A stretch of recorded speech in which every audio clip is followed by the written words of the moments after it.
This is the Ops Game Changers podcast, where we share real-life stories from remarkable leaders that are transforming the world of service operations in financial services, healthcare, and BPOs. In this series, we explore some of the key challenges faced by service operations as they strive to deliver more capacity, more productivity, and more business impact. In each episode, we delve into how these Ops Game Changers have addressed a key challenge or issue. Our guests share how they went about unlocking significant value, adopting best practices, and experiencing some game-changing results. Hello, and welcome to the first in our series of Ops Game Changers. So the podcast series that shines a light on the crucial role that operations teams have in driving business performance and improving staff and customer experience. My name is Bhavesh Vaghela, and in each episode, I'll be exploring how an operations team has supported a key business KPI or initiative. We'll be delving into how these Ops Game Changers went about doing this and exploring the outcomes they achieved. Today, we're joined by two Ops Game Changers. We're joined by Angela, who's the head of operations, and Darlene, who's the head of client experience at Nedbank Insurance, part of the Nedbank Group and based in South Africa. Angela and Darlene have been on this really amazing journey on how to improve customer experience at Nedbank. Now, before we delve into that, I guess it's over to you, Angela and Darlene, to introduce yourselves and tell us a little bit more about your roles at Nedbank. I am the head of operations for Nedbank Insurance. We look after all of the operations, all of the servicing for our clients, and we've got over 300 employees. And I've been in financial services for over 30 years, spanning multiple roles from credit, finance, risk and compliance, and operations. I look after the client experience value chain for Nedbank Insurance. And what that encompasses is a full value chain all the way from research and marketing insights, the designing of customer value propositions, our go-to marketing and brand strategies, how we communicate externally and internally with clients, how we manage the conduct risk aspect of our business, as well as the client experience from a management and measurement framework, and lastly, the complaints space. And I think I've been in financial services for the past 18 years, of which 12 I've been in the client experience space. Well, that really does introduce our topic wonderfully well. At the end of the day, we're all customers. We all have our own war stories of good and bad customer experience. You know, it's a fascinating topic, right? The outcomes of customer experience are not really that easy to achieve.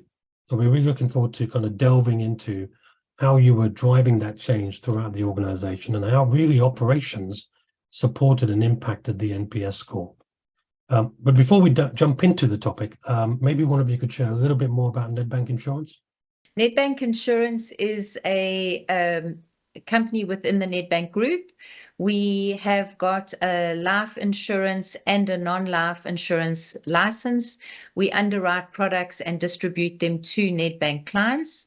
We've got well over 2 million clients on our book, and we primarily sell in the South African market. Africa has got one of the world's poorest countries and a very young population with low-income customers. So we do have to make sure that our products are suitable for our market.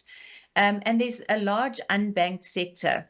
So we have seen in our industry that some insurance companies do try and partner with, for example, cell phone providers, because everyone's got a cell phone, and they use that as a distribution channel.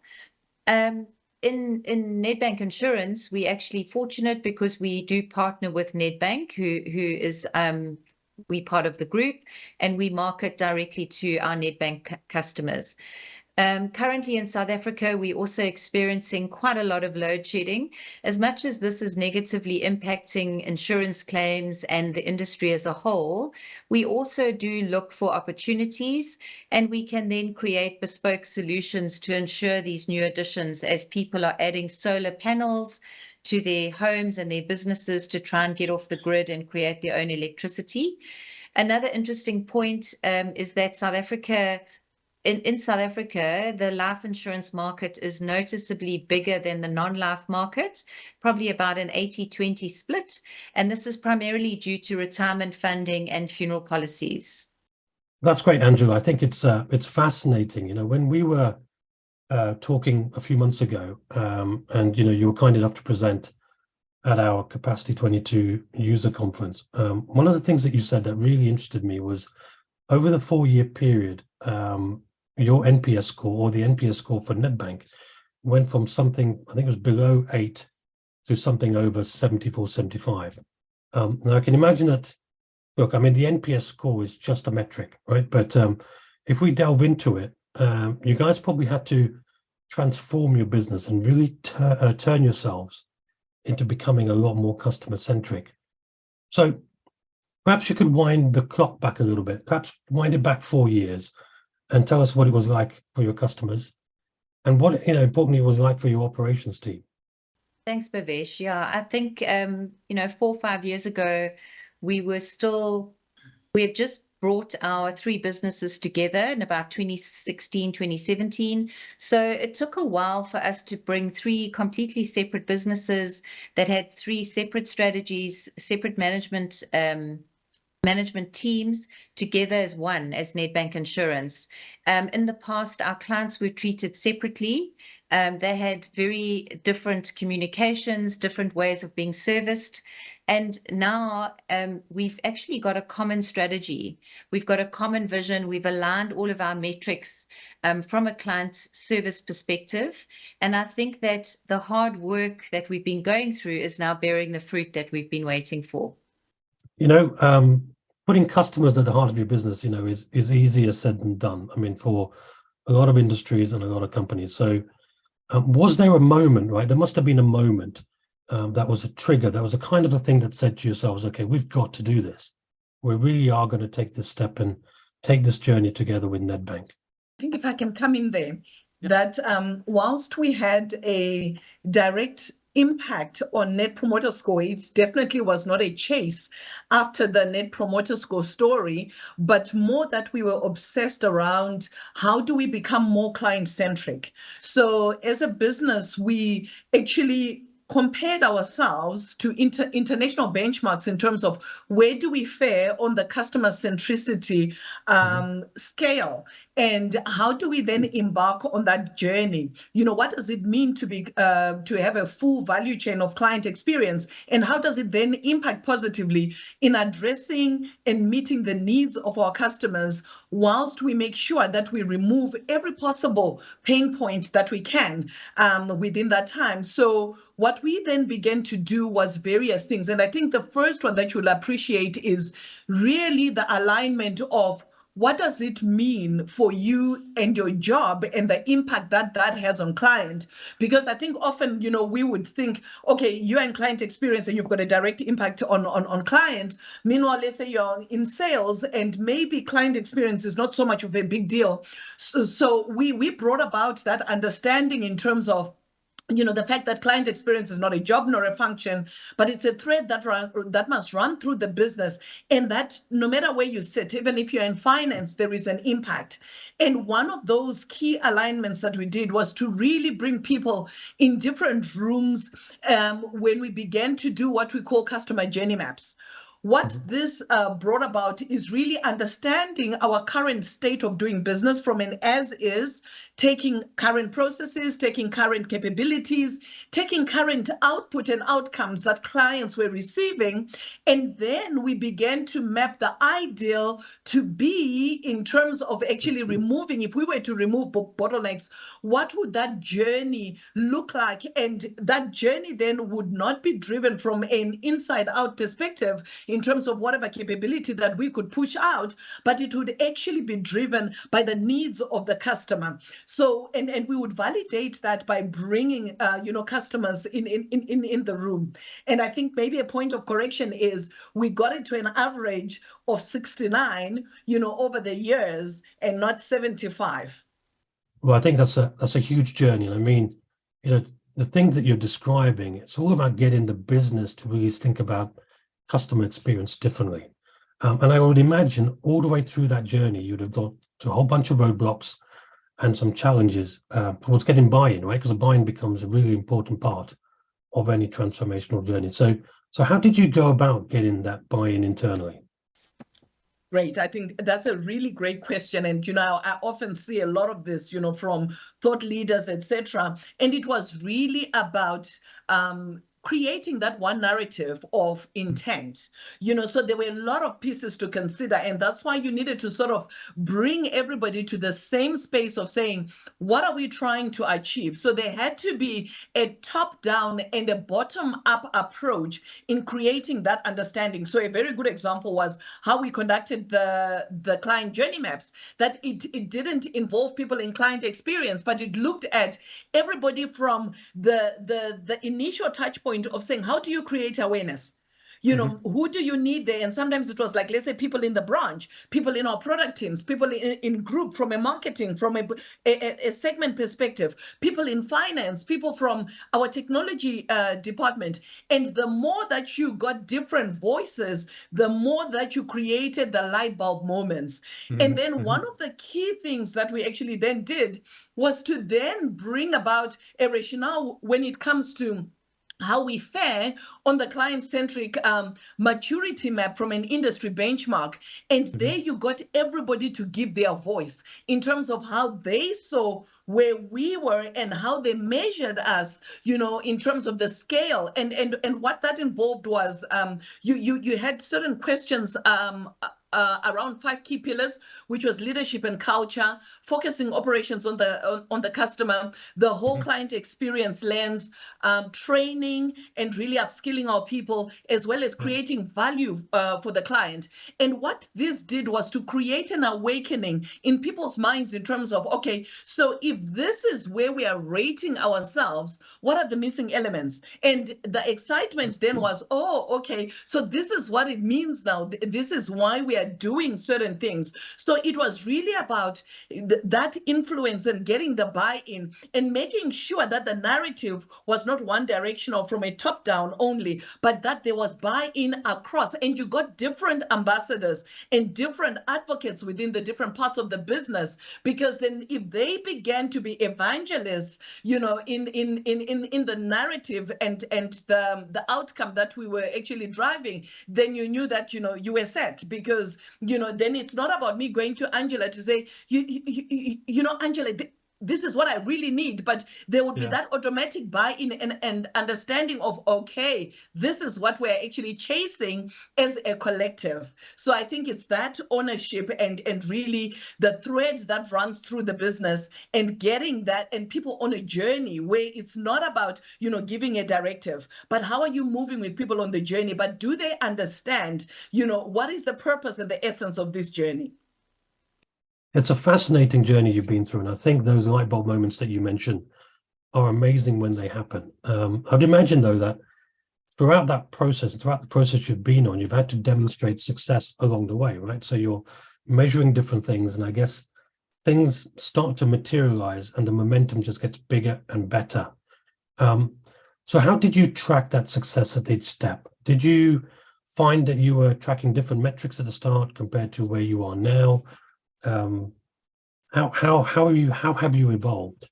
100%. So firstly, there were a number of different proof points. So it just wasn't about, let's say, measuring the impact and the success of customer journey mapping. I'll just maybe high level touch some of the key things that, so we did the industry benchmark of the client-centric maturity assessment measure.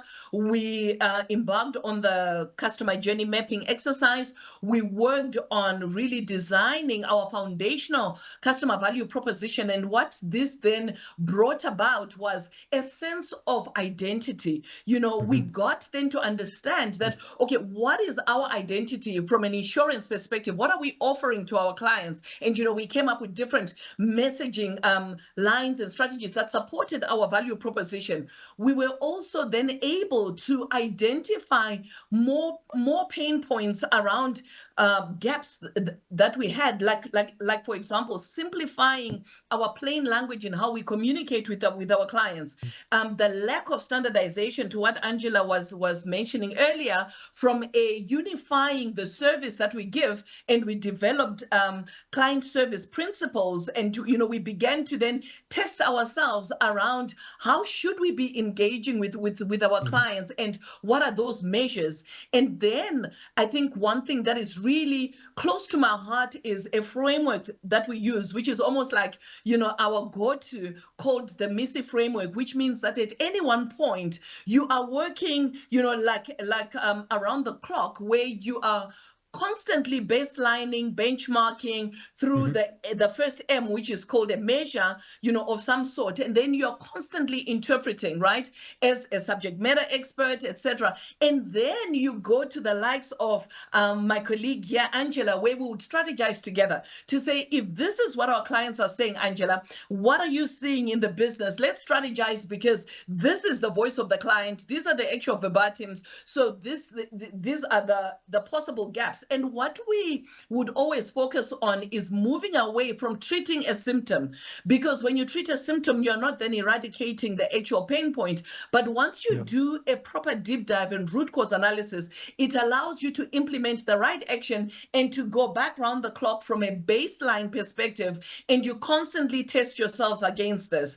And obviously this was not from a one-dimensional perspective, because you had different proof points, like the impact of the customer journey mapping actions that we took, and we categorized into what is short-term, what is medium, what is long-term. And again, there you were looking at impact, what will make the biggest impact in the here and now. And that was cutting across different things like our processes, our people, our products, etc., etc. So there were a lot of proof points that we continuously and gradually brought to the business. And again, we would be closing the loop on, remember the journey that we started on. This is where we are. This is what it means. This is what we still need to do.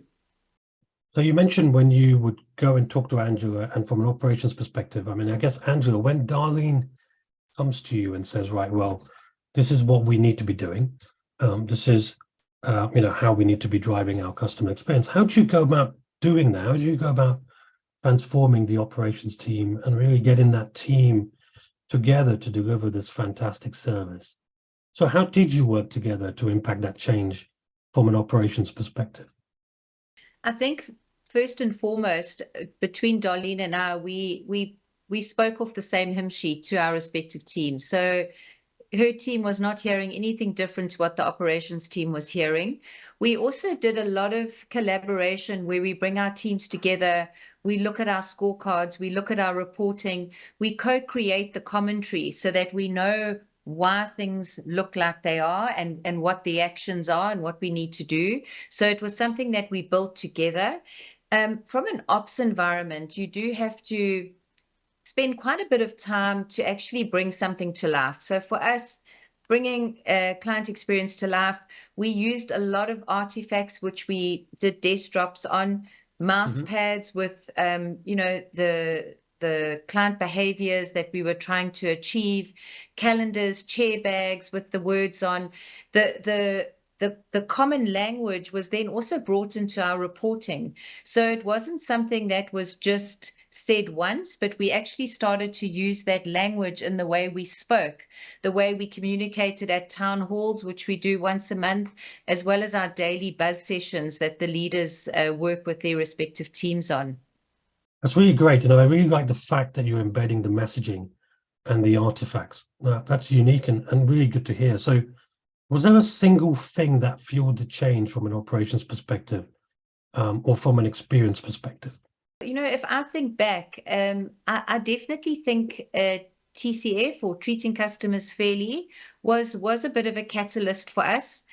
When this was first promulgated, and we looked at this legislation, we said, but we're already doing this. We're doing all the work around the 6 pillars. But as we started to really delve into it, we realized that we perhaps weren't collaborating as much as we should across all of the areas of our business effectively.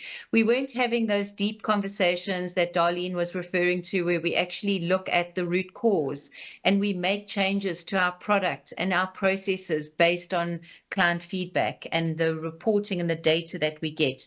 I think for me, the role of client experience also became a lot more elevated in the business. And that's when we started to see the changes and the momentum happening. But I would say that treating customers fairly was really just a richer way of how we manage conduct in our business. We took this a level higher, we aligned it to business strategy, and we infused our conformance lens. And with that, did you have to change anything in operations? Did you measure something differently? Were there different metrics that you had to change to meet those new challenges or opportunities? Everything that we talk about with our CX team, we'll try and break down into actions that we can roll out in the ops space. So probably the biggest change was our goal commitment contracts, or balanced scorecards, if you call it that. We tried to make sure that any metric that somebody was being tracked against, we could actually roll that up and they could see exactly what impact they were having to the NPS score or to the client effort score, whatever we were tracking from that perspective. We aligned our client experience vision and the Nedbank Insurance vision of being the preferred provider to Nedbank Insurance clients. So we can't say that if we have a poor NPS score. So basically, by us actually improving that score, people started to really see that what they were doing was influencing the way clients saw our business.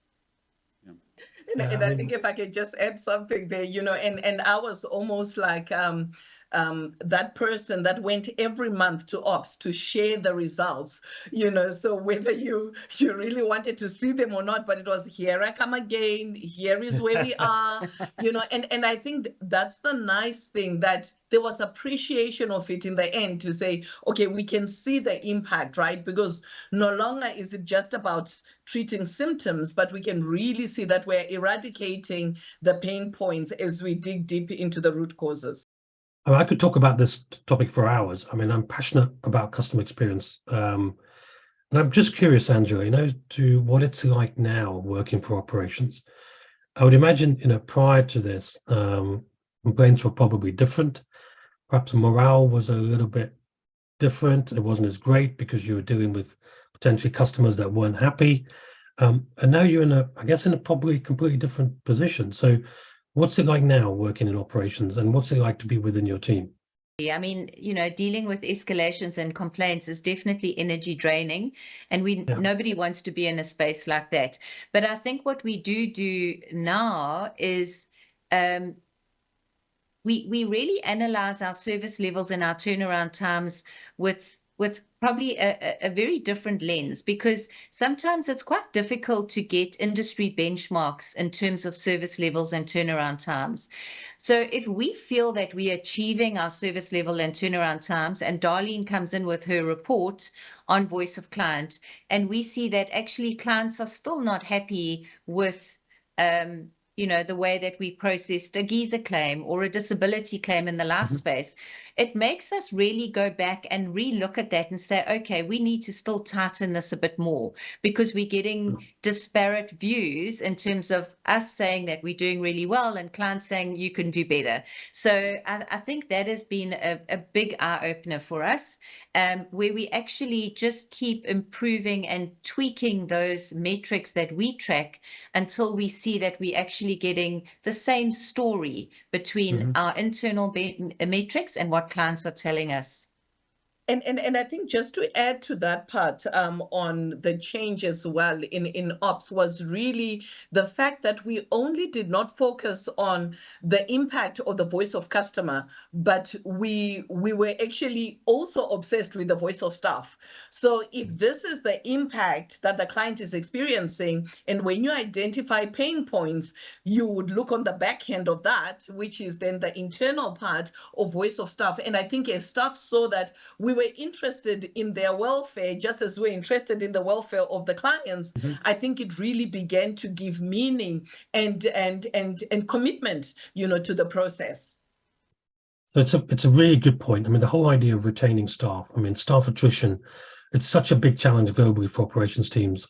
So actually, thinking about it from both angles will certainly help, really help. I mean, I assume have a much stronger workforce that's actually, happy to come to work every day, and ultimately deliver that great service, which is fantastic. For me, the benefits that we had using the AOM methodology, the fact that we were able to plan our work in a lot better. We knew which available resources we had. We could flex those resources depending on where we needed them. We could really track our work in progress and make sure that they weren't in levels that would result in unhappy clients.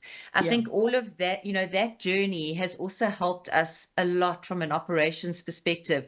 We don't have to spend a lot of effort now in things that are actually just working really well. They've gathered their own sort of momentum in life, and we can actually then work and focus our efforts on those root causes. And, there's always something to improve on. But instead of having 10 things, we can sort of focus on the top 2 and make a really big difference in our business. So I guess I was going to ask you next, Angela, we've got, have you got one piece of advice for other operations teams, people that are going through this transformation, who are trying to improve customer experience? What would you say now?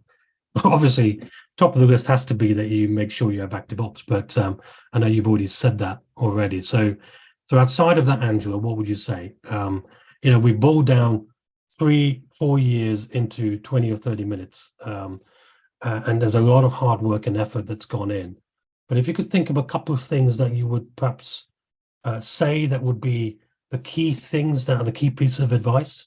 I mean, I'm happy for Darlene to come in here as well, but if I think about this initiative, especially linked to NPS and the changes we've made in our operations team, I definitely think it has to be led from the top.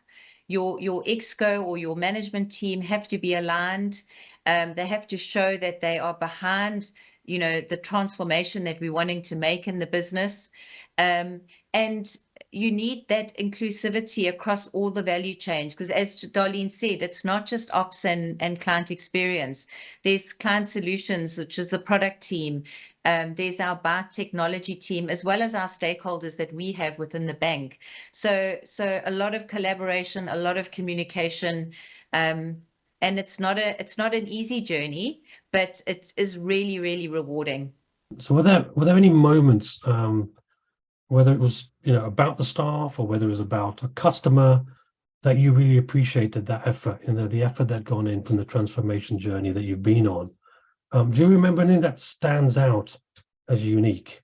So I think I'll put it this way, right? When people saw the impact from the importance from a customer journey mapping exercise, creating that good outcome for client, whilst you're also creating a seamless experience and making it easy for the staff that engage with the client. So you're actually removing the pain points for the staff. I think that was one of those aha moments where it brought great joy and delight in understanding the process. And I guess especially with the process, when we look at it from the soliciting that took place initially, to say people must be involved across the spectrum of the business. And a lot of people would then write back and say, but why? I don't think my job involves or touches on, the impact of client. And only after being through the process and seeing the suggested actions and how they've been categorized, because one thing that we did was to continuously then feedback on the change that has taken place once it was implemented. And when we would baseline, we would then show the progress of that. And then people would really appreciate that. And then I think if I look at it from a second, I think there was earlier where you said to Angela, what's the one thing that actually fueled the change? I want to say that if we look at the involvement of leadership, but not taking away the point that ownership resided within the people. So, for example, when we were doing customer journey maps or any of the other key initiatives, you had ExCo members there from a support perspective and from an issue of influencing their teams to say, be a part of it. So the narrative that I spoke, the different ExCo members spoke, and they actually drove the same message within their teams. And then there was buy-in, from their teams, where they would understand that this is not just a client experience initiative. It's actually for the greater good of how we actually show up and how we actually do good for our customers. So that is very, very important when we look at commitment, the buy-in, continuously driving that and meaning what we actually say, but letting the ownership reside within the hands of the people, because after all, they are the doers. What an amazing story. I just have one final comment. It's a very inspiring journey, this journey that you guys have been on. So I wanted to first of all thank you so much for sharing that with us and our listeners. It's really interesting to hear the fully comprehensive approach that Nedbank has taken really to tackling that idea of improving customer experience. From everything from devising those journey maps, involving everybody across the business, from branches to finance to product teams. And I guess the biggest challenge is really to excite people within the organization and really get buy-in on the process and I guess the ongoing commitment, right? The ongoing commitment to continue to drive that transformation and to continually improve those metrics. It really is very impressive.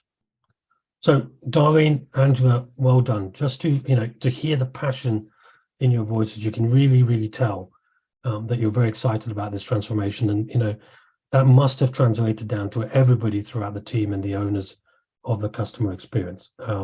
It's a great story, and again, thank you so much for joining us on the Ops Game Changers and sharing your story with us, and especially your tips in terms of how to drive that change, because I think those tips will be invaluable as other customers and other operations teams think about going through similar journeys. So again, thank you very much, and thank you for sharing your success at Nedbank. And thank you very much, our listeners, for joining us, and please do check in to catch more episodes of Ops Game Changers to hear more fascinating insights from other leaders in the field of operations as they go about tackling challenges to drive productivity and boost performance across their businesses and enterprises. So thank you again, and bye for now. Today's Ops Game Changers podcast was brought to you by ActiveOps. We'd love to hear your thoughts. You can do that by sharing them on our Facebook, LinkedIn, or X feeds, or you can comment in the comment section of the YouTube version of this podcast. And if you've enjoyed what you've heard, please do like and subscribe and check back in soon to hear more valuable insights from other inspiring leaders in operations. Thanks again for listening, and goodbye.